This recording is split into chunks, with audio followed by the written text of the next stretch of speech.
Well हमारे सभी दर्शकों को राम राम और नमस्कार। और आपका सबसे पहले इंट्रोडक्शन कराते हैं हमारे वीर तरुण बलवान साहब से। Thank you ji, thank you Manish ji. Sir सबसे पहले तो हम चाहेंगे एक बार आप हमारे हमारा इंडिया के दर्शकों को हाय बोलिए। High, and high stands for हमारा इंडिया। तो सर करें आज का टॉपिक डिस्कस। बिल्कुल प्लीज। तो जैसा कि सर सभी दर्शक इससे बात से वाकिफ है कि vehicle insurance is very mandatory. It is mandatory, तो गवर्नमेंट का कानून है ये तो। और व्हीकल इंश्योरेंस हम दो तरीके से कराते हैं, ऑनलाइन भी और ऑफलाइन। और ऑफलाइन भी। आप इस पे क्या प्रकाश डालना चाहेंगे कि ऑफलाइन या ऑनलाइन में से कौन सा ज्यादा बेहतर ऑप्शन है? देखिए, हर चीज का अपना एडवांटेज और डिसएडवांटेज दोनों होता है। जी सर। ठीक है नहीं, पहले जमाने में ऑनलाइन की तो ऑप्शन थी नहीं, ऑफलाइन ही होता था। और बहुत कानून जो है इसमें बदलाव आते रहे।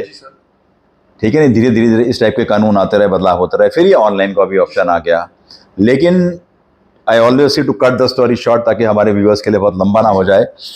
अब कई लोग कहते हैं कि ऑनलाइन में कई चीज़ें ऐसी होती हैं, कई लूप होल्स होते हैं जो हाईलाइट नहीं होते हैं, या कई ऐसे क्लॉजेस होते हैं जब एक्चुअल आपको ज़रूरत पड़ती है तो आपको उस टाइप की सपोर्ट नहीं मिलती है, प्रोवाइड नहीं होती है। अब ये मतलब I am not authority on that, what I am trying to say, but this is लोगों का एक्सपीरियंस या ये कहना है कि कई ऐसे क्लॉजेस छोटे छोटे होते हैं जो फिजिकली आपको ज़रूरत पड़ती है इंश्योरेंस की, वो चीज़ें उसमें कवर नहीं होती हैं।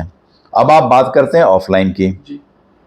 ऑफलाइन जो है आप अपना पेपर वर्क करते हैं, जो आपका डीलर है या सर्विस प्रोवाइडर उसके पास जाते हैं, सारी डिटेल देते हैं, वन टू वन बातें होती हैं। और देखिए, ऑफलाइन में कई लोग इसलिए प्रेफर करते थे कि भाई देखो, जब हमें ज़रूरत हो, इन आवर ऑफ नीड, वो डीलर जो है आपकी मदद करे और उस टाइप की सर्विस आपको जो है वो प्रोवाइड कर सके। अब ऑनलाइन में आपके पास नंबर्स होते हैं और आप परिस्थिति समझते हैं क्या है, ऑनलाइन में इतना रश है, कॉल, ये नंबर है, फलाना है, टोल फ्री नंबर है, 1 डायल करो, 2 डायल करो, ये डालो, वो डालो, वो डालो, तो it might turn out to be a frustrating process. इतना आसान जो लगता है ऑनलाइन में, मैं हमेशा कहता हूं कि देखने में और वो चीज़ और उसको इस्तेमाल करने में बहुत फर्क होता है। या प्रैक्टिकली आप उस प्रोसेस में जाते हो तो आपको लगता क्या दिखते हैं। हिंदुस्तान में अधिकतर लोग सामान बेचना जानते हैं, लेकिन वो सर्विस प्रोवाइड करना, कहते हैं ना, एक बार माल बिक गया उसके बाद कोई पूछता नहीं है। तो इस टाइप का एक्सपीरियंस बहुत मुद्दों में आता रहा है। और व्हीकल इंश्योरेंस भी देखिए, आदमी तब क्लेम करता है जब वो मजबूरी में हो, और लॉन्ग टर्म सर्विस है। लॉन्ग टर्म सर्विस, हाँ, कोई अब कोई नहीं चाहता कि मेरी गाड़ी अननेसेसरी ठुके, नुकसान हो या जान माल का नुकसान हो किसी प्रकार, तो ये मजबूरी में आदमी को। और जब आपको वो सहूलियत या सुविधा नहीं मिलती है तो आदमी फ्रस्ट्रेट होता है, यार मैंने इतने पैसे दिए। और कई बार तो मतलब ये नहीं कहता हूँ कि आपका एक्सीडेंट हो या कोई नुकसान ही हो, कई बार तो साल निकल जाते हैं, कुछ नहीं होता नुकसान गाड़ी में, आप भरते जा रहे हो प्रीमियम और उसी कंपनी से आप उसी मुद्दे के साथ बिल्कुल चलते चले जा रहे हो, तो आपको फील ही नहीं होता। लेकिन जब कुछ ऐसा हुआ तब आपको रियलाइज होता है, यार ये तो मैं कहाँ फंस गया, मैंने इंश्योरेंस वहाँ ली होती या यहाँ ली होती। मैं ये नहीं कह रहा कि ऑनलाइन खराब है या ऑफलाइन खराब है, लेकिन हर एक का एक प्रोज एंड कॉन्स जो होता है वो देखना पड़ता है, और हर एक का अपना अलग अलग एक्सपीरियंस रहा है इस मुद्दे में। अच्छा सर, ये तो रही सारी के फीचर्स की बात। अच्छा, मैंने कई बार ये भी देखा है, और इवन मैं कई बार क्या देखा है, मेरे साथ भी गुजरी है कि एक बार मुझे कई बार एक अपना क्लेम लेना था गाड़ी का, तो मैंने अप्रोच टू द डीलर, वो जिसने आपका इंश्योरेंस किया था। हाँ। तो उसने मुझे बोला कि आपने इसको ऑफलाइन लेने के बाद, आपने ऑफलाइन लिया था। ओके। बाद भी मैंने देखा कि इसने मुझे बोला कि आप साइट पे जाकर पहले अपना क्लेम कर दीजिए, जो डैमेज क्लेम है वो कर दीजिए, इंश्योरेंस का क्लेम डाल। साइट पे आप जाओ? मैं जाऊँ? हाँ मैं जाऊँ। क्यों सर? वो उनका अपना प्रोटोकॉल था। अच्छा, हमारा स्टैंडर्ड फीचर है हमारी कंपनी का, तो आपको करना पड़ेगा। और उसके बाद जब मैंने वो किया, तो स्टेप बाय स्टेप वो बढ़ता ही चला गया, एक के बाद एक, एक के बाद एक के बाद। तो वो प्रोसीजर इतना कॉम्प्लेक्स हो गया कि मुझे हाल में झुंझलाना पड़ा अपने उस प्रोवाइडर पे कि मैंने तेरे से कराया क्यों, अगर मुझे खुद ही सारे काम करने थे। मेरा सवाल यही है, अगर आपने ऑफलाइन लिया है इंश्योरेंस और सारा काम आपने किया है, तो फिर आपको ऑफलाइन लेने का फायदा क्या हुआ? देखिए, एक आदमी ऑफलाइन में हमेशा पैसे ज्यादा होते हैं देन ऑनलाइन, और काफी डिफरेंस होता है। एक एग्जांपल मानी, एक गाड़ी का अगर ऑफलाइन इंश्योरेंस 7-8 हजार है, तो ऑनलाइन में आपको 3,500-4 हजार में मिल जाएगा, ऑलमोस्ट 50-60% में मिल जाता है। अब उसके क्या फीचर्स है ये मैं नहीं कह सकता, और कई चीजें इतनी छोटी छोटी लिखी होती, कोई भी आदमी इंश्योरेंस के वो कागज पढ़ता ही नहीं है। अगर आप डिटेल में बैठ के पढ़ो ना वो कागज, समझो उसमें क्या लिखा है। मैं तो हर साल पढ़ता हूँ, भूल भी जाता हूँ, उसको फिर पढ़ने की कोशिश करता हूँ, लेकिन आप पढ़ो तो आपको समझ में आएगा। और 90% जो लोग ये इंश्योरेंस दे भी रहे होते हैं वो भी आपको समझा नहीं पाते। जो एक्चुअल कंपनी जो है जिसने इंश्योरेंस प्रोवाइड की है, नॉट थ्रू दिस डीलर्स, वो उसका कोई रेप आपको, वो रेप बात करता नहीं। अच्छा, इसमें एक और एक अलग मुद्दा है। अगर आप देखो ना, जितने ये कार डीलर्स वगैरह हैं, उन्होंने एज सब्सिडरी अपनी इंश्योरेंस कंपनियां भी खोल रखी हैं, बेटे भाई बहन के नाम पर, क्योंकि जो उनके क्लाइंटिल हैं वो उनको इंश्योरेंस देते रहेंगे। तो इन एडिशन टू कार बेचना, कार की सर्विस करना, वो इंश्योरेंस के भी सर्विस प्रोवाइडर्स हैं और उन्होंने अलग अलग कंपनियों से टाई अप करा हुआ है। ठीक है नहीं? अब उसमें ये भी एक होता मुद्दा कि मेरे को कौन सी कंपनी ज्यादा जो है कमीशन देगी। अब मानिए एक कोई पर्टिकुलर ब्रांड की कार है, उसके अलग अलग डीलर हैं, किसी का कुछ कंपनी वो नाम तो दे देते हैं कि हमारा इंश्योरेंस इस मतलब मेन जो हमारा इस कार का है, मतलब आपको कुछ करना नहीं है, आप कहीं भी जाओ, लेकिन उसी कंपनी के किसी और डीलर के पास जाओ तो कहता है हमारे यहाँ ये इंश्योरेंस वैलिड नहीं है। ये तो क्या कहेंगे, जैसे एक्स ब्रांड की कार है, अब एक्स ब्रांड की कार के यहाँ पे 20 डीलर हैं, अब वो 20 डीलरों ने अलग अलग कंपनियों से टाई अप किया हुआ है। वो कह देते हैं कि एक्स ब्रांड की कार की इंश्योरेंस है ये, लेकिन ये सारे 20 डीलर जो है इस एक्स ब्रांड की अलग अलग कंपनियों की इंश्योरेंस एक्सेप्ट नहीं करते हैं। ठीक है नहीं? अब इसमें एक और बड़ा बहुत मुद्दा आता है, जीरो डेप्थ। कोई जो नए सर्विस प्रोवाइडर है इंश्योरेंस कंपनी, वो आपको जीरो डेप्थ दे देती है कि इतने साल बाद आपको जीरो डेप्थ लागू नहीं है। ये भी एक लिमिट है। आप देखोगे ना, गाड़ी इतने साल पुरानी हो गई तो आपको जीरो डेप्थ पॉलिसी नहीं मिलेगी, जबकि पहले ऐसा नहीं था। तो ये नए नए कानून बदली होते रहे। अब आपके मुद्दे पे आते हैं, तो कहने का मतलब ये है, अगर आपने सारा काम खुद ही करना था तो फिर आपने ऑफलाइन इंश्योरेंस ली क्यों? And I am very surprise कि अगर ऐसे डीलर ने आपको रिफ्यूज कर दिया है तो मतलब ये तो बात बनी नहीं। अच्छा सर, इसमें मैं एक पॉइंट और जोड़ना चाहूँगा।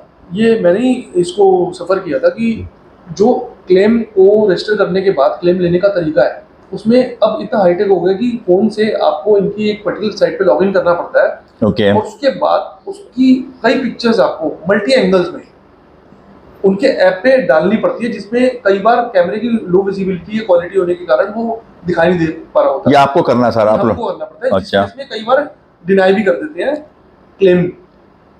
और उस केस में हमारी जो जिससे हमने इंश्योरेंस लिया है वो हमारी हेल्प ही नहीं कर पा रहा था, क्योंकि वो कहता है ये हमारी इस कंपनी का स्टैंडर्ड प्रोटोकॉल है।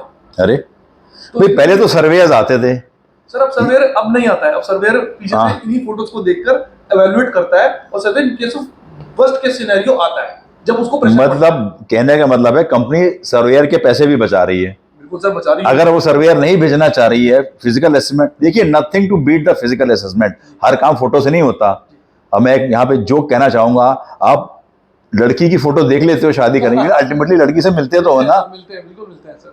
ठीक है ना? खाली फोटो देख के तो शादी नहीं कर लेते हो ना। तो to cut the story short again, मतलब ये है कि सर्वेयर का असेसमेंट बहुत जरूरी है। जी सर। फिजिकल प्रेजेंस को आप निगेट नहीं कर सकते आप। और हर एक आदमी की क्षमता ऐसी नहीं होती, हर आदमी इतना टेक्निकली क्वालिफाइड नहीं है कि उस टाइप की फोटो अपलोड कर ले, डाल ले, उसकी क्या रेजोल्यूशन है, वो चीज़ जो एक्सीडेंट है वो दिख रहा है, जो पार्ट डैमेज है दिख नहीं रहा। तो see nothing to beat the physical. अब कोरोना काल में भी इतनी क्लासेस हुई ऑनलाइन, अल्टीमेटली ऑफलाइन तो आया ही नहीं आया। एक जो पर्सनल इंटरेक्शन है आदमी का, मानी सर्वेयर आया और आपको भी बुलाया गया, आप समझा सकते हैं। जो अच्छा आपका डीलर है, कार डीलर, कई बार तो वो कहता साहब आप छोड़ दो गाड़ी, मैं उसको अपने आप सर्वेयर को समझा दूंगा क्या डैमेज है, आपकी फिजिकल प्रेजेंस की जरूरत नहीं है। तो इस टाइप का आई एम सरप्राइज अगर आप ये बता रहे हो कि सारी मेहनत आपको करनी पड़ी। और तो आपके केस में पुलिस रिपोर्ट भी हुई होगी फिर? बिल्कुल हुई थी। उनका एक और प्रोटोकॉल है कि पुलिस रिपोर्ट एफआईआर करानी पड़ती है, उसके बिना तो आपको एक्सीडेंटल क्लेम मिलता ही नहीं है। I am surprised again, you know. FIR took a very long hours to stand in the police station, and that too you have to give so many examples or explanations to the officer so that he can lodge the FIR. देखिए police का भी देखिए constraint होता है, इतनी छोटी छोटी चीजों के एफआईआर कई बार वो भी, हाँ आप ये बता रहे हो कि गाड़ी में स्क्रैच हो गया, ये हो गया, वो भी करना है। अच्छा, फिर अगर ऐसा एफआईआर होगा तो उनके लिए भी इन्वेस्टिगेशन होगी। अब कई चीजों का इन्वेस्टिगेशन पॉसिबल नहीं हो, imagine, and nobody wants to increase the number of cases in any thana और any police station for no rhyme और रीजन, यू नो। अच्छा, कई बार तो पुलिस वाले बेचारे मतलब डायरी एंट्री करके भी दे देते हैं। तो आपके केस में ऐसा नहीं हुआ, डायरी एंट्री वगैरह नहीं है? ऐसा कुछ नहीं हुआ। मे बी दे उनका अपना कुछ होगा कि भाई ये इस केस में फंसेगा, हो सकता है खुद ही ठीक करा ले तो हमारा क्लेम ही बच जाए। हाँ, ये भी होता है, मतलब कि अननेसेसरी एफआईआर के नंबर्स क्यों इंक्रीज करना। मतलब आई एम सरप्राइज कि एक और रेवोल्यूशन है। अच्छा, इस केस में मैंने चलिए ये तो हमने ऑफलाइन कराया तो मुझसे इंटरेक्शन कर सकते हैं, अपने सर्वेयर को बता सकते हैं, या फिर हम अपने तो अल्टीमेटली सर्वेयर आया कि नहीं आया आपके केस? सर्वेयर बाद में तो आ ही गया था, आ गया था, हाँ। बट लेकिन ऑफलाइन में तो, ऑनलाइन में तो आई थिंक इसके लिए भी आपको फाइट करना पड़ेगा, क्योंकि आप किसको बोलोगे, क्योंकि ऑनलाइन में कहाँ दफ्तर में जाना है, कहाँ नहीं जाना है। हाँ, बिल्कुल That's again another big trouble। मैंने पहले बताया ना, हिंदुस्तान में ये लोग कह देते हैं कि फोन सेवा टोल फ्री, लेकिन 1 2 3 4 इंग्लिश, हिंदी, अंग्रेजी ये सेवा, मतलब 15-20 मिनट का टाइम तो आपका इसमें लग जाता है, और कई बार आपका कॉल कनेक्ट भी नहीं होता है। सो मतलब कई सामान तो if you actually ask me, I don't even prefer buying online. अब जूते हैं, देखने में कुछ है, उसकी फील कैसे है, कंफर्ट कैसा है, क्या आप लोग लेते हैं, लेकिन फिर भी परेशानी तो होती है ना। किसके पास टाइम है कि यही सब काम करता रहा बैठ के, 10 जूते मंगाओ, फिर एक रखो, 2 वापस करो, तो जैसे तो सो बट एनीवे, मतलब हम तो यही कहेंगे भाई, जो भी व्यूअर्स हैं सोच समझ के निर्णय लें, सारे क्लॉजेस पढ़ें, और प्लीज जो है आप अपने इंश्योरेंस एजेंट से या जो भी आपका सर्विस प्रोवाइडर है पूछें कि एक क्लॉज का मतलब क्या है। कई बार आप देखोगे ना, वो जो है आपको बोला है साहब का कोई मतलब नहीं है, रहने दीजिए, ये कभी यूज नहीं होता। देखिए, कोई भी कंपनी बेवकूफ नहीं है, कोई भी क्लॉज ऐसे नहीं डालती है। हर एक चीज का कोई मतलब है, अहमियत है। तो आप सोच समझ के और बोलो, अगर ऐसा है तो बाकी कंपनी वाले से मेरी बात कराएं। अगर आप हमेशा देखोगे, जब आप कार की इंश्योरेंस कराते हो तो मेन कंपनी से फोन आता है कि आप बताइए कि आपका सब चीज समझा दी गई। तो आप उस समय अपने क्लॉजेस नोट करके रखें, मुझे ये चीज नहीं समझ में आई है, तो आपका जो डीलर है वो कहेगा, आप बोल दो हाँ जी सब समझा दिया गया है। लेकिन जब जरूरत के वक्त आप बोलोगे मुझे ये तो मालूम नहीं था, कहता वो तो लिखा हुआ है इस क्लॉज में और ये आपको एप्लीकेबल नहीं है। तो मेहरबानी करके आप सारी चीज पढ़ें, समझें, जो नहीं समझ में आता है नोट करें, और एक कंपैरेटिव स्टडी कर लें बिटवीन ऑनलाइन एंड ऑफलाइन, कि ऑनलाइन वाले आपको क्या दे रहे हैं। हम किसी चीज के खिलाफ नहीं है, हम किसी की आलोचना नहीं कर रहे हैं, लेकिन आप कंपेयर कर लें कि किसका में क्या है, मतलब जो सही चीज है वो निकल के आनी चाहिए आपके सामने। जी सर।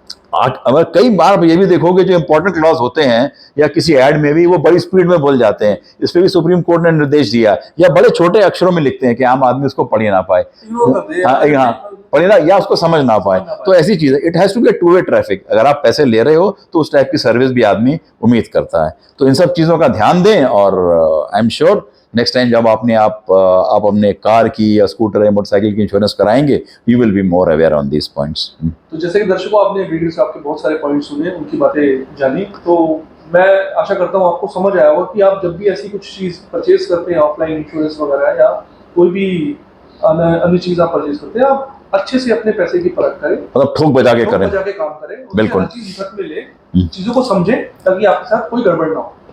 तो क्या कहते हैं सर, बाय बाय करें? Bye bye viewers, keep watching and keep subscribing to our channel and keep supporting us. Thank you.